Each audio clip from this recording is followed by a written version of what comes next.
Olá, meu irmão, minha irmã em Cristo Jesus, a paz do Senhor. Eu sou o pastor Raifran Batista e, pela graça de Deus, estou chegando até você com mais este vídeo para um breve comentário da nossa revista de adultos, da nossa escola bíblica dominical. Estamos estudando neste terceiro trimestre de 2021 um pouco da história dos reis de Israel na nossa escola bíblica dominical. A escola bíblica dominical, como dizia o saudoso pastor Antônio Gilberto, é o povo do Senhor no dia do Senhor, estudando a palavra do Senhor. E você, querido aluno, querido professor da escola bíblica dominical, não pode ficar de fora, não pode deixar de participar de mais uma revista, uma lição, de mais uma aula da nossa escola dominical, trazendo informações sobre a história do povo de Israel e suas aplicações para a igreja contemporânea, para os nossos dias, pois a Bíblia é sempre atual. E a lição de hoje, a lição deste domingo, é sobre o cativeiro de Israel, Reino do Norte. É a lição de número 10. O seu texto áureo está baseado no livro do profeta Oséias, capítulo 6, e o versículo 1. Vinde e tornemos para o Senhor, porque ele despedaçou e nos sarará. Fez a ferida e a ligará. A verdade prática está hoje como uma forma de aplicação especial diante desse tema tão importante. Deus sempre adverte seu povo sobre os perigos da idolatria e suas terríveis consequências. A lição de hoje, sobre o cativeiro de Israel, a lição desta semana, está alicerçada no segundo livro dos Reis, capítulo 17, versículos de 1 a 14, e também nos versículos 17 a 20, e encerra no versículo 29. Como sabemos, Deus sempre abominou a idolatria. Deus sempre repreendeu e orientou o seu povo sobre a prática da idolatria. Na verdade, Deus ensinou o povo a abandonar, a não praticar e não voltar à idolatria. Deus elegeu a nação como a nação da aliança. Desde o tempo da chamada de Abraão, Deus orientou os patriarcas e quando a nação foi organizada, foi constituída, Deus a orientou de tal modo que o povo aprendesse a rejeitar e abominar a idolatria. Essas lições sobre idolatria estão fortemente combatidas tanto nos livros proféticos como também nos livros poéticos e nos livros históricos, por assim dizer. Por exemplo, o Salmo de número 115 é uma mensagem muito forte contra a idolatria. Isaías, capítulo 44, de igual modo. E Jeremias, capítulo 10.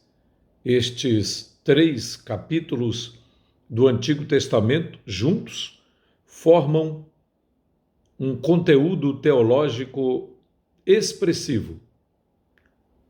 A mensagem de Deus, a mensagem dos profetas, a mensagem contra a idolatria. E na lição de hoje aprendemos, o tema desta semana é bastante relevante porque aprendemos que a prática da idolatria por parte do povo de Israel foi uma das principais causas do cativeiro de Israel. Perceba que o reino estava dividido. Havia o reino do norte com a sua capital em Samaria, formado pelas 10 tribos. E havia o reino do sul com a capital em Jerusalém, chamado Judá, com a capital em Jerusalém. O reino do norte era chamado simplesmente Israel, e o reino do sul chamado Judá. Judá teve 20 reis. Israel, reino do norte, teve 19 reis. E o 19º, sobre quem a lição de hoje trata, foi Oséias. Este rei tem apenas uma coincidência com o nome do profeta Oséias, mas nada tem a ver com o profeta que foi usado por Deus para reclamar a situação da idolatria. Oséias estava reinando quando o cativeiro das 10 tribos ocorreu. As outras 2 tribos, como já dissemos, a tribo de Judá e a tribo de Benjamim, formavam aquilo que ficou conhecido como o Reino do Sul. Bem, o primeiro tópico da nossa lição de hoje diz que Samaria foi cercada pelo rei da Assíria. Mas o que ocasionou tal situação? Israel, quando estava sob o reinado de Jeroboão, experimentou relativa prosperidade econômica e reconquistas de territórios que haviam sido perdidos para a Síria. Mas, infelizmente, conforme as advertências dos profetas Amós e Oséias, estes resultados foram alcançados por causa de corrupção, injustiça social, hipocrisia religiosa e até sincretismo religioso.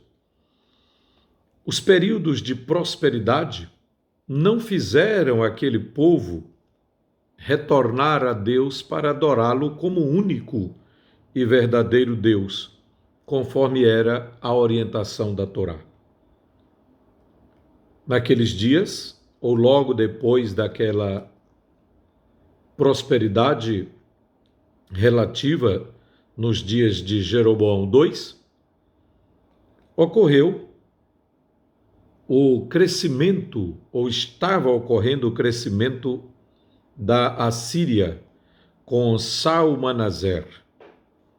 Este descobriu que Oséias, o rei, que era seu vassalo, o rei de Israel, o havia traído, buscando apoio do Egito e interrompendo o pagamento dos tributos ao seu reino, conforme nos informa 2 Reis, capítulo 17, versículos 3 e 4. Ficou enfurecido o rei da Assíria e mandou prender o rei de Israel. Marchou com seus exércitos contra Samaria e sitiou aquela cidade por 3 anos, conforme 2 Reis 17, 5. A partir daí, Israel, isto é, o Reino do Norte, não teria mais chances de negociação. Só lhe restava agora a guerra e a consequente deportação. Mas Isto não ocorreu de um minuto para o outro, sem nenhum aviso, sem nenhum alerta, porque Deus estava sempre enviando os seus profetas e advertindo a nação de Israel.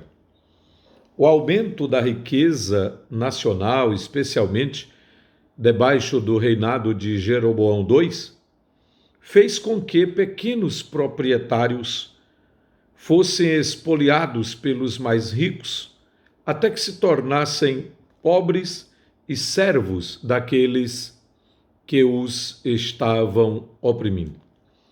Enquanto os mais abastados viviam na extravagância, os pobres naquele reino eram vilipendiados e permaneciam em extrema pobreza e podemos dizer miséria. Aquelas injustiças fizeram com que os profetas Amós e Oséias formalizassem graves denúncias contra a nação, de acordo com o capítulo 5 de Amós, versículos 6 a 9. Todos estes brutais pecados da nação de Israel foram apontados pelos profetas em forma de pesadas advertências e convites ao arrependimento. Apelos à misericórdia e ao amor de Deus também foram feitos, conforme nos indica o livro do profeta Oséias, capítulo 7, versículos de 11 a 14. O Todo-Poderoso, Deus de Israel, Deus de Abraão, de Isaque e de Jacó, sempre abominou a idolatria, abominou os ídolos, abominou o sincretismo em Israel, pois o sincretismo era uma espécie de mistura no momento em que o povo adorava os ídolos e ao mesmo tempo oferecia cultos a Deus. Deus chegou a usar tanto o profeta Amós quanto o profeta Oséias para dizer que aqueles cultos não eram válidos em sua presença. Deus não se deixa escarnecer e não tolera um coração dividido com outros deuses ou objetos de adoração. Esses falsos deuses influenciavam o coração do povo, inclinando-o contra a vontade declarada de Deus em sua palavra. Deus sempre foi muito claro que ele não dividia a sua glória com ninguém. No entanto, mesmo com as advertências de diversos profetas, e vou citar alguns só para lembrá-los, para lembrar você, Isaías, Miqueias, no período que podemos dizer é da era assíria. Os profetas Abacuque, Sofonias, Jeremias, Daniel e Ezequiel, naquilo que podemos chamar de era babilônica. E na era persa, Deus levantou os profetas Ageu, Zacarias, Joel e Malaquias. Perceba, especialmente os três, Ageu, Zacarias e Malaquias. Ao mesmo período em que Deus levantou alguns profetas como Jonas, Naum e Obadias para darem testemunho e entregarem mensagens proféticas a outras nações. Durante todo o período do reino dividido, Deus nunca ficou sem uma testemunha. Ele levantava profetas com uma mensagem objetiva, advertindo, convidando o povo ao arrependimento. Mas o coração do povo estava de tal modo endurecido que não ouvia as advertências, que o povo não ouvia as advertências de Deus por meio dos profetas. Finalmente, Deus levanta Jeremias, já na época do Reino do Sul, ou mais próximo do cativeiro babilônico, que não é o tema da lição de hoje, assim como levantou Amós e Oséias nos dias finais da 9ª dinastia do Reino do Norte, quando o rei Oséias estava no comando da nação. Tendo ocorrido a traição ao seu superior, que era o rei da Assíria, então Samaria foi cercada. E em que resultou? O texto bíblico diz claramente, segundo o livro dos Reis, capítulo de número 17, e o Senhor protestou a Israel e a Judá. Aqui tem um resumo sobre as práticas durante o reino dividido.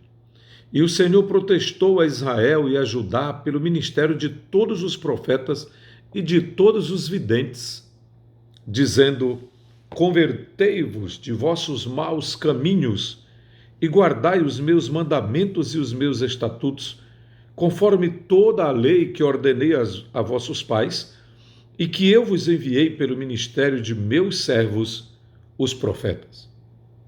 Porém, diz o versículo 14, não deram ouvidos, antes endureceram a sua cerviz, como a cerviz de seus pais, que não creram no Senhor, seu Deus.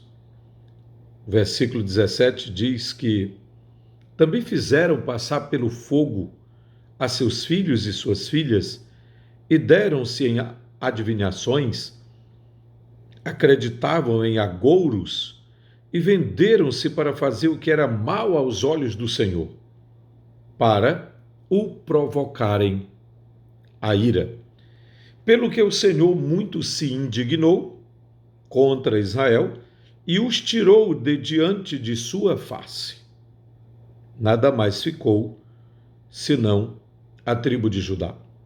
Esse é o assunto da lição que estamos estudando nesta semana. O cativeiro do Reino do Norte.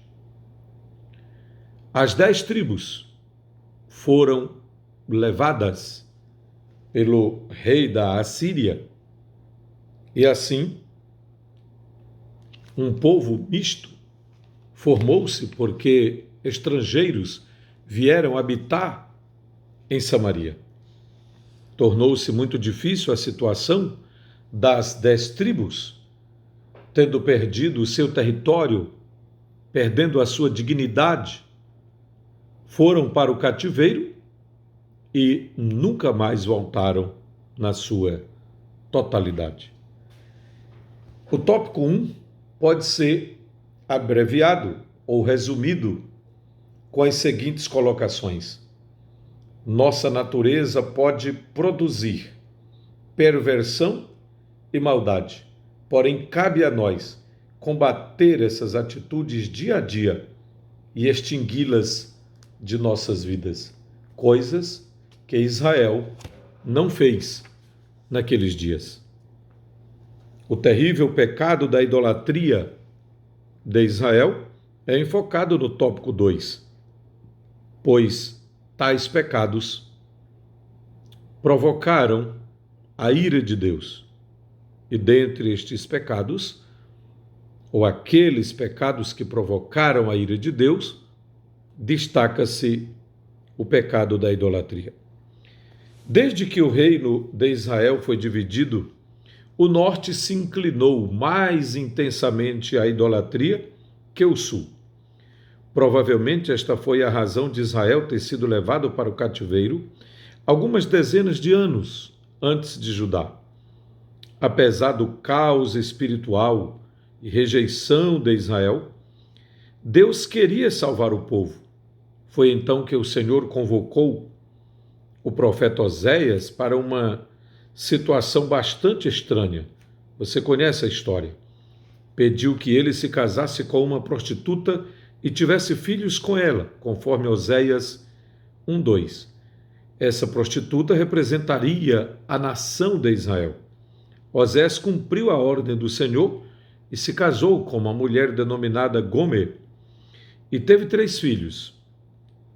Cada filho que o profeta tinha com a prostituta mostrava a desaprovação divina com o povo de Israel. Inclusive, cada nome que era dado aos filhos que iam nascendo representava o desgosto, o desagrado de Deus com o povo de Israel naqueles dias, com as 10 tribos. Deus colocou o casamento do profeta Oséias como uma lição prática da infidelidade do reino do norte. Nesta metáfora, a prostituta, que era Israel, deixa seu marido, Deus, para se deleitar com seus amantes. Naqueles dias eram o Egito e a Assíria. E ainda pagava para estar com eles. Essa foi a repreensão do Deus Todo-Poderoso contra a nação por tais práticas abomináveis aos olhos do Deus que é santo e justo. Hoje se pode ver o mesmo padrão de vida moral, sempre que o povo de Deus se desvia da genuína dedicação ao Todo-Poderoso. Mas não foi só a idolatria que causou o cativeiro das 10 tribos do norte. Outros pecados, conforme denunciou Amós, no capítulo 4, versículo 1 e no capítulo 8, versículo 4. Oséias também denunciou, no capítulo 6, versículos 9 e 10. Deus fez um juramento dizendo que jamais se esqueceria das maldades de Israel, conforme Amós, capítulo 8, versículos 4 a 7. A Bíblia mostra claramente a aversão de Deus à idolatria. Deus não tolera nenhuma forma de idolatria. Ele advertia frequentemente contra ela no Antigo Testamento. A história dos israelitas foi, em grande parte, uma história das lutas de Deus, orientando o seu povo, aconselhando o seu povo e convidando o seu povo para a verdadeira adoração. Adoração ao único Deus. O Reino do Norte, por assim dizer, que é o reino que está em destaque nessa lição, continuou em sua frequente idolatria durante o reinado de 19 reis. Nenhum deles fez o que era do agrado de Deus. Tal atitude, entristeceu o coração de Deus. Qual é a aplicação que temos disso tudo? O Novo Testamento também adverte todos os crentes contra a idolatria. A idolatria manifesta-se nos dias em que vivemos de várias formas. Por exemplo, ela aparece abertamente nas falsas religiões mundiais, bem como em práticas que desagradam a Deus, como a feitiçaria e o satanismo, e em outras formas de ocultismo. A idolatria está presente sempre que pessoas dão lugar à cobiça e ao materialismo, ao invés de confiarem em Deus somente. A idolatria também ocorre dentro da igreja quando seus membros acreditam que a um só tempo poderão servir a Deus e desfrutar da experiência de salvação e de outras bênçãos divinas, mas também participar das práticas imorais e ímpias do mundo. Quando isso ocorre, a Bíblia chama tal atitude também de atitudes de idolatria.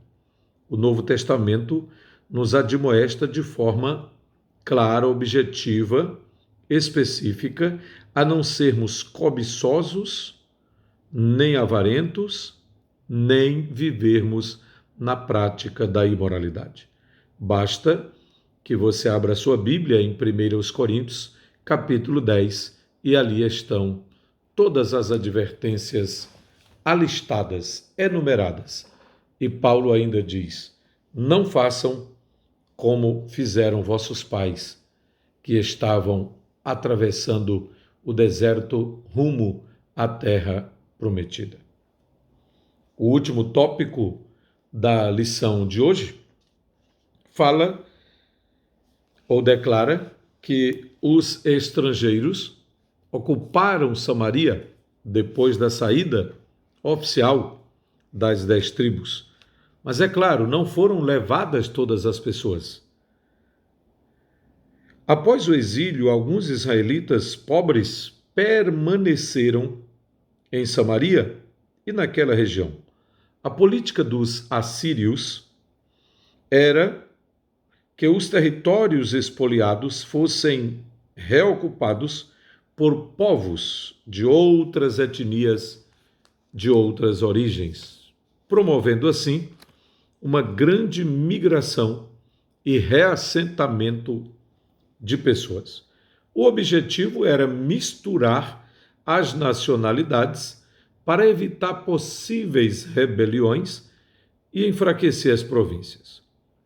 Essa mistura de gente fez com que o povo de Israel, que restou em Samaria, junto aos deportados de outras nações, tornasse a religião israelita ainda mais sincrética. É por isso que lemos no Evangelho de João: os judeus não se comunicam com os samaritanos, pois ali estava, na deportação do povo de Israel para a Assíria e no reassentamento da região de Samaria por pessoas de outras origens, de outras nações, de outras etnias, depois que houve uma mistura de gentes, então ocorreu aquele problema que conhecemos por causa das informações de João no seu Evangelho, no capítulo 4. Apesar dos antagonismos entre judeus e samaritanos, Jesus os contemplou com muito amor. Ele deu atenção à mulher samaritana e lhe anunciou o reino.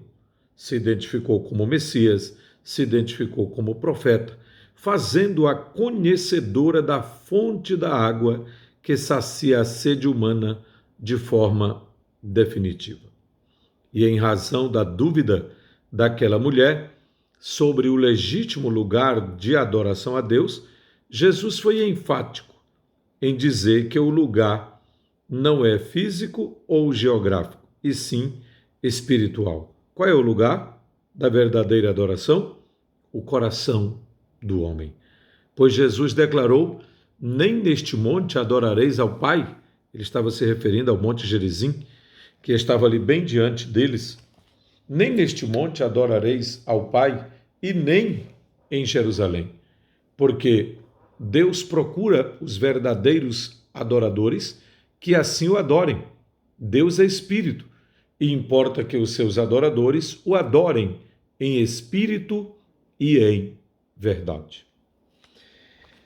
Outro detalhe interessante que temos no Novo Testamento é que na parábola do samaritano, Jesus contrasta a religiosidade excessiva dos líderes religiosos judeus com a natureza, ou melhor, a natural espiritualidade de um samaritano. Pois foi aquele homem que era de origem samaritana, considerado assim indigno, que mostrou compaixão para com o ferido à beira do caminho. Pois Jesus foi claro na parábola: mas um samaritano que ia de viagem chegou ao pé dele e vendo-o, mostrou-se compassivo e moveu-se de íntima compaixão. Assim, o Mestre Jesus quebrou paradigmas de religiosidade e espiritualidade ao se relacionar de forma amável e acolhedora com os samaritanos.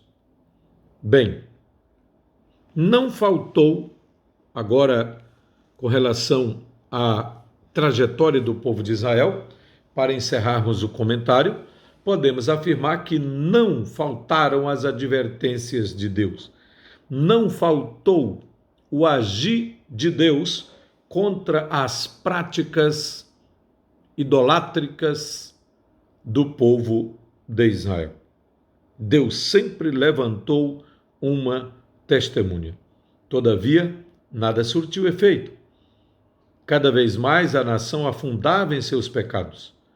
E a maneira drástica, porém misericordiosa e amorosa de Deus, em retornar seu povo ao aconchego do seu amor, a forma de Deus agir naqueles dias foi conduzindo o povo ao cativeiro e à dispersão, para que Israel pudesse ser curada como nação, para que Israel pudesse ser sarada, a nação de Israel pudesse ser sarada contra esta enfermidade chamada idolatria.